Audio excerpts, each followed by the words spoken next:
En el nombre del Padre, del Hijo y del Espíritu Santo. Amén. Ave María Purísima, sin pecado concebida. Espíritu Santo, fuente de toda luz, ilumínanos. Oh Señor Dios de los ejércitos, restáuranos. Haz resplandecer tu rostro sobre nosotros y seremos salvos. Muy buenas noches, queridos hermanos. Ahora les voy a transmitir la homilía del primer domingo de Adviento de Monseñor Carlo María Viganò, titulada El que lea, entienda. Comenzamos. Vuestra tierra está desolada, vuestras ciudades puestas a fuego. Vuestra tierra ha sido consumida por extraños delante de vuestros ojos y será asolada como lugar desolado en manos del enemigo. En su intervención en la Asamblea General de la CEI en Asís, el cardenal Matteo Zuppi afirmó que el cristianismo está acabado y que este hecho debe considerarse positivamente como una oportunidad, un kairos. No pasará desapercibido su uso del vocabulario globalista, según el cual toda crisis inducida por el sistema es también una oportunidad. La llamada pandemia de la COVID-19, la guerra en Ucrania, la transición ecológica, la islamización de las naciones occidentales. Zuppi, uno de los principales exponentes de la Iglesia sinodal, se cuida, sin embargo, de no reconocer que la destrucción del edificio católico y la cancelación de la presencia católica en la sociedad son el efecto lógico y necesario de la acción subversiva del Concilio Vaticano II y sus remotos y recientes desarrollos impuestos obstinadamente por la propia jerarquía. Por otra parte, cuando Cristo Rey y Pontífice fue depuesto y sustituido por la voluntad de las bases, primero la colegialidad, ahora la sinodalidad en la Iglesia Católica, solo podía suceder lo mismo que había sucedido en los asuntos públicos 200 años antes. La austera liturgia del Adviento comienza en plena noche, cuando las tres lecturas con el oráculo de Isaías resuenan en el primer nocturno de Maitines. 8 siglos antes de la venida del Salvador, el Señor reprende por boca del profeta la infidelidad de su pueblo. ¡Ay de la nación pecadora, pueblo cargado de iniquidad, generación de malvados, hijos perversos! Isaías 1:4. Estas severas palabras dirigidas a nuestros padres en vista de la primera venida de Cristo son aún más válidas para nosotros, testigos de esa encarnación que nos disponemos a celebrar al final del sagrado tiempo de Adviento. Pero también mientras esperamos la segunda venida de Cristo el Juez, esta vez en gloria. Este es el tema del Evangelio de hoy. Habrá señales en el sol, en la luna y en las estrellas, y en la tierra angustia entre las naciones. Lucas 21:25. Y así como el año litúrgico se cerró el domingo pasado con un recordatorio del fin de los tiempos, así también este nuevo año comienza con el primer domingo de Adviento. Cuando estas cosas comiencen a suceder, sepan que el reino de Dios está cerca. Nos encontramos entre dos acontecimientos trascendentales. La primera venida de Cristo en la humildad de la condición humana y el oscurecimiento de su divinidad para realizar la obra de la redención. Y la segunda venida de Cristo como Rex Tremende, Rey de tremenda majestad, quien vendrá a juzgar al mundo por el fuego, mediante el fuego de su justicia. Es entre estos dos acontecimientos históricos que la Iglesia militante lleva a cabo su misión santificadora. El primero ya cumplido, el segundo aún por cumplirse y descifrarse, como en la parábola de la higuera. Antes de la encarnación prevalecía la antigua ley. Tras la resurrección de los muertos y el juicio final, habrá un cielo nuevo y una tierra nueva. Apocalipsis 21:1. Y solo permanecerá la iglesia triunfante, triunfante sobre Satanás, definitivamente derrotado, y sobre el anticristo, quien será asesinado por el arcángel San Miguel. La historia de la salvación se desarrolla entre estas dos fechas históricas, separadas por 2000 años de batallas con resultados alternos entre Dios y Satanás.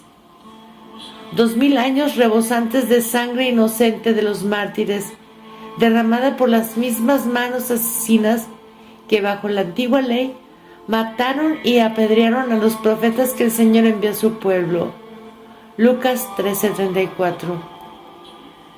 El testimonio de fidelidad a Dios requiere pasar por el certamen, el combate de la cruz. Esta verdad teológica, por ser esencial al plan trinitario de la redención, se explicita en el sacrificio perfecto de la cabeza del cuerpo místico y se perpetúa místicamente, y a veces incluso mediante el martirio, en la oblación de los miembros de ese cuerpo. La primera en inmolarse fue la Santísima Virgen, Regina Crucis, a quien por tanto honramos como nuestra corredentora, y en virtud de esa oblación, nuestra mediadora de todas las gracias ante la Divina Majestad. La transición de la antigua a la nueva y eterna alianza está bañada por la sangre de tantas vidas, antes y después del lavamiento supremo del Gólgota por el Verbo encarnado. Sangre derramada por las manos de hijos corruptos, presente entonces como ahora bajo las bóvedas del templo de Dios. Cuando en el libro de Ezequiel leemos la visión de las abominaciones de Israel, con las habitaciones secretas del templo de Jerusalén, utilizadas por los 70 ancianos de la casa de Israel para celebrar cultos infernales, y el lugar santísimo entre el vestíbulo y el altar dedicado a la adoración del sol, surge espontáneamente un paralelismo con las abominaciones que hemos presenciado en las últimas décadas.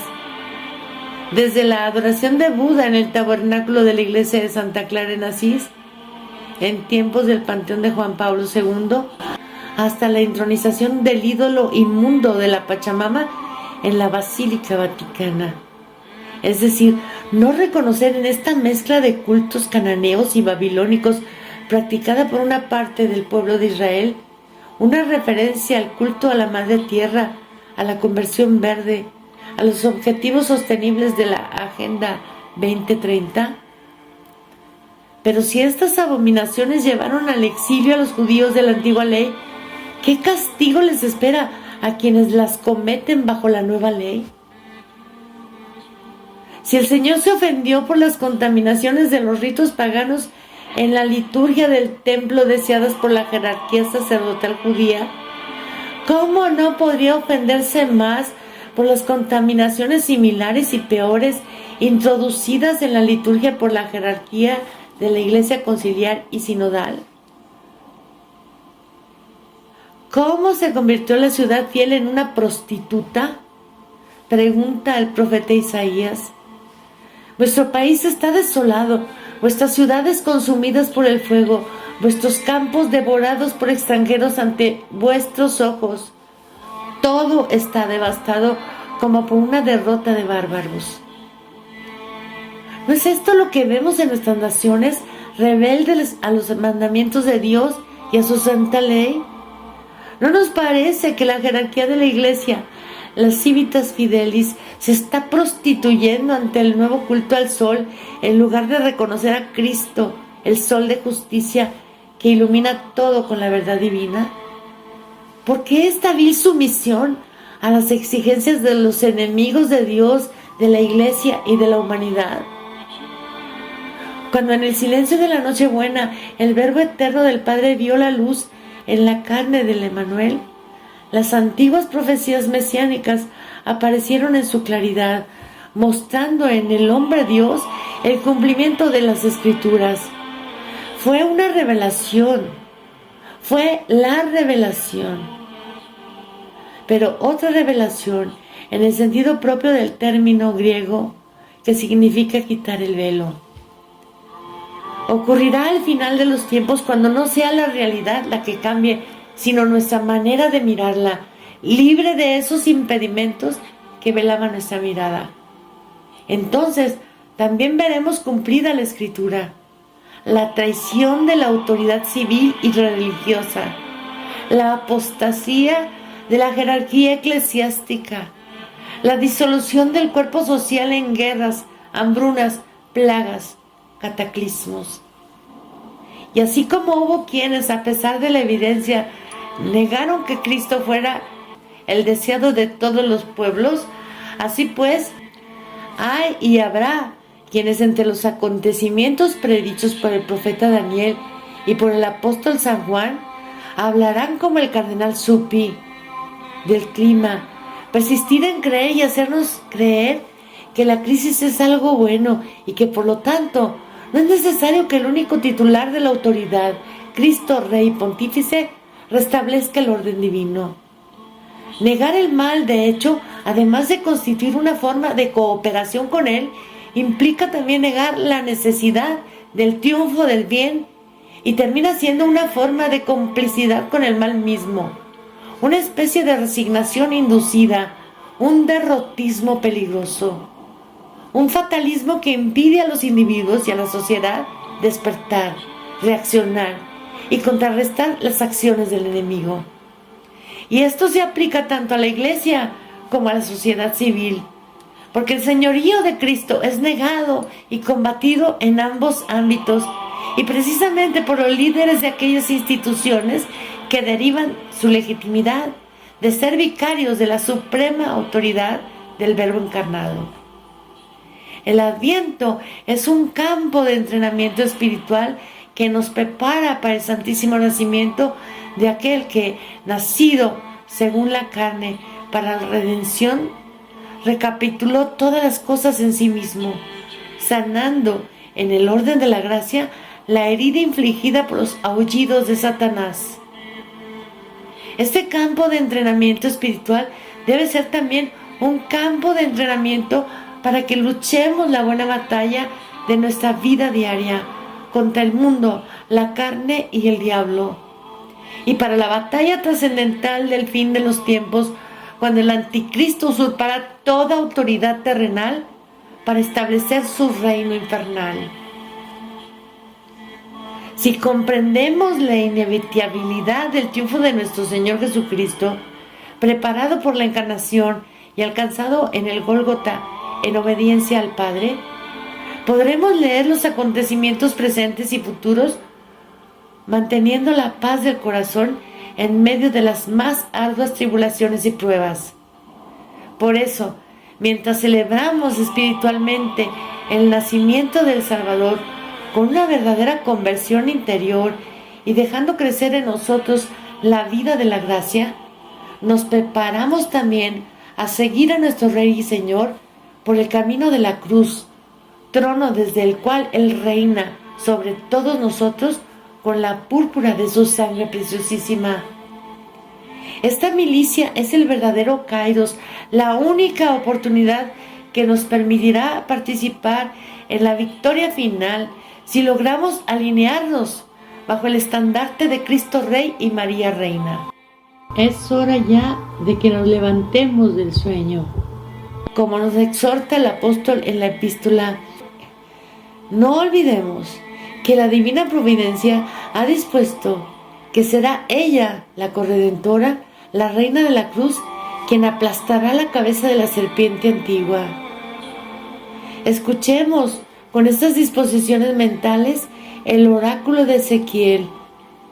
Así dice el Señor Dios: los recogeré de las naciones y los congregaré de los países donde están dispersos y les daré la tierra de Israel.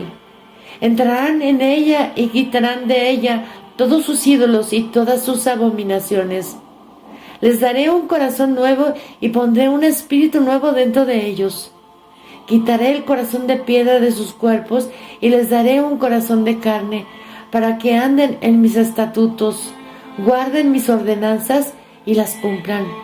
Y serán mi pueblo, y yo seré su Dios. Pero a quienes sus corazones siguen tras los ídolos y sus abominaciones, yo les pagaré por sus obras, dice el Señor. Ezequiel 11, 17, 21. Y que así sea. Carlo María Viganò, arzobispo. 30 de noviembre, primer domingo de Adviento.